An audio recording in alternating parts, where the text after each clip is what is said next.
Hello, everyone, and welcome to Christian Brothers High School Football. Big week this week as it's the Brothers and the MUS Owls, which is always a big one. And welcome into our Lilly Company pregame show. Eli Savoy back with you. And, of course, normally we start each broadcast by talking to the head coach of the Brothers, Thomas McDaniel, but we have a substitute, a special guest this week, as defensive coordinator Ron Crawford is joining us this week in place of Thomas McDaniel. Coach, welcome. Good to have you back. I think you've done one of these before. Thank you. Yeah, this will be two. Number two, and, so you're a veteran now. Well, just being around you, I think is just local celebrity, like I already told you, and asking you about the pulse of the sports community. So my dad loves listening to you. He watches online, and I was like, yeah, that guy's a professional. This is what he does. So, but yeah, glad to do this for you guys, and glad to do it for Coach. Well, appreciate you being here. First of all, let's go back to last week and another one of those tough, close losses that we've seen a few of, and that's back-to-back now with Briarcrest and with Lipscomb Academy. How do you try and put that behind you? What do you try and take out of that game? And how do you kind of try and keep the morale up and everything else when frustrating losses continue to happen? I think those are all the questions you just asked, the questions you ask yourself when you're going through this, and you just feel so disappointed for the kids, right? You want to lead them past this kind of thing, and you feel like your leadership should do that. And so it feels like, personally, it feels like a failure. Failure is not fatal, but it's super disappointing.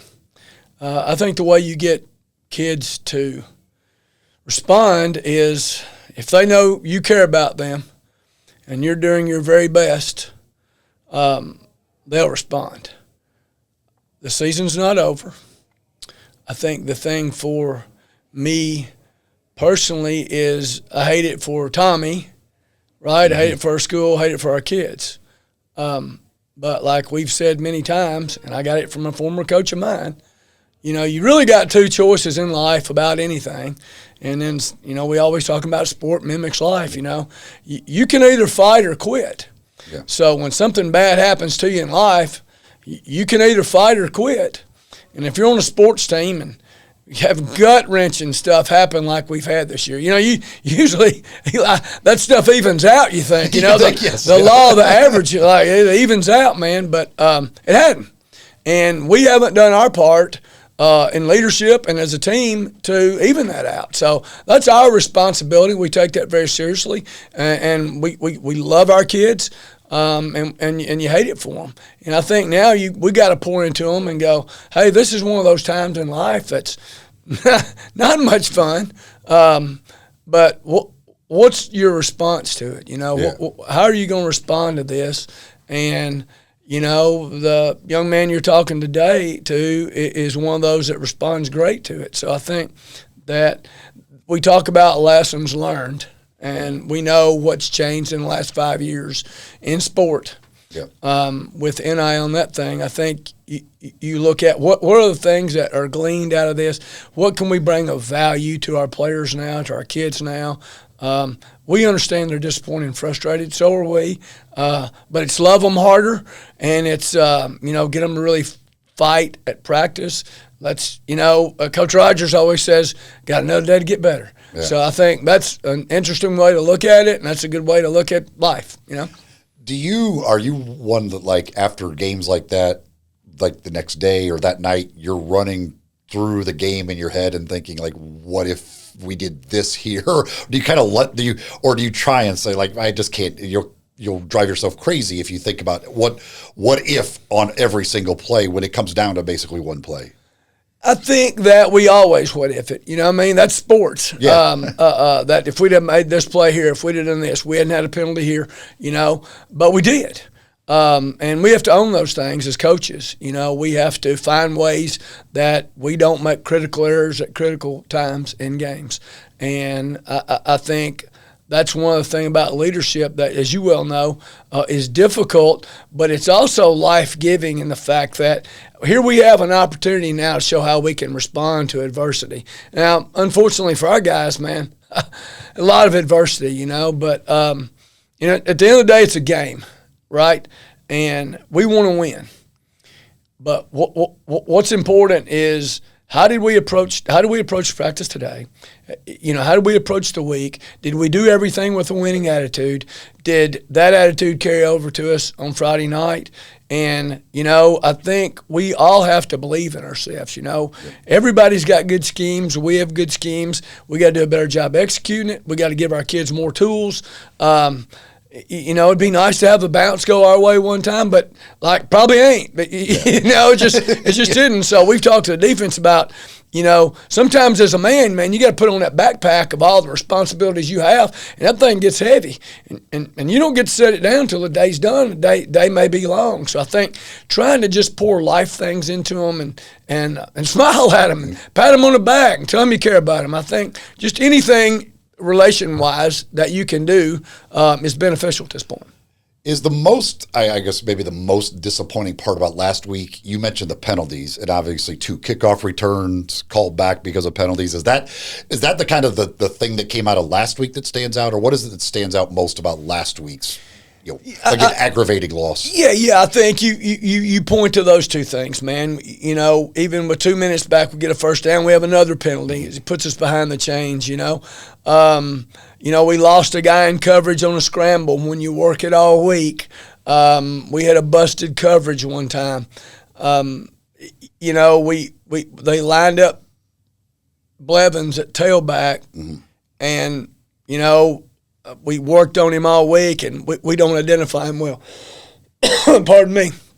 We kick it to him when we had worked on not kicking it. So, it's not one play. As you know, You've been around it forever. It's a multitude of plays. You get one of those back, the game changes. Exactly. So, it's tough, man. It's tough. And I think you are searching for answers at this point, man. I think it's real to let the kids know, man, we are frustrated too. We're here to help, though. What can we do together? And let's together go battle this thing. We saw the debut of Nate Brick last week, who there's been a lot of talk. His brother obviously is a great baseball player here, and people know that name, and there's been, okay, is it going to happen? Made that decision. You obviously on the defensive side get to see him in practice. How would you kind of just assess the type of player he is right now as a freshman? Yeah, I think I'm old, so I'll temper it a little bit. Excited about him. He has the physical tools to be very, very good. He's already pretty dead-gum good, so he's got those physical tools. I think the thing I was impressed with was his ability to move around the pocket and to keep plays alive. Things like that, things that you've seen us defensively. That's a struggle on defense, man. When a kid can move around and if you get out of a rush lane, they're taking off, as J.C. White did a couple of times last week. Man, I don't want to put undue pressure on him. I've been coaching 41 years. At this stage, I don't know that I've ever seen anybody that is ready to play as he is at this point. Now, I believe he'll take it the next level because I think he's got that. He's here for a reason, and I'm excited to see him grow and develop, and I think he'll play better this Friday. Now he's had some snaps, and we're going to continue to get to see him continue to improve. MUS week is just different. it's MUS week. Sure. Obviously, you guys really need a win, and you still want to host a playoff game, all these things. But what is the feeling when it gets to MUS week?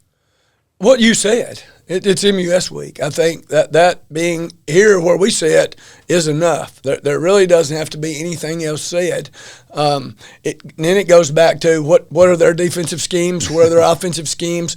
What do they have any tells? Is there something we can glean from their film to give us an edge on certain personnel groupings or certain formations? Do they align a certain way? So I think it becomes one of those where it's pretty easy to focus on the details. Kids are really, really locked in. And I think you put it the right way, man. It needs to be opponent because we need to get out of our own way. We need to play a good, clean football game and leave this thing feeling better. But the fact that it's MUS makes it even more important and going to even feel better when we put a full game together. you've got on the defensive side against them, they've got two different quarterbacks they use, one more of a runner, one more of a thrower.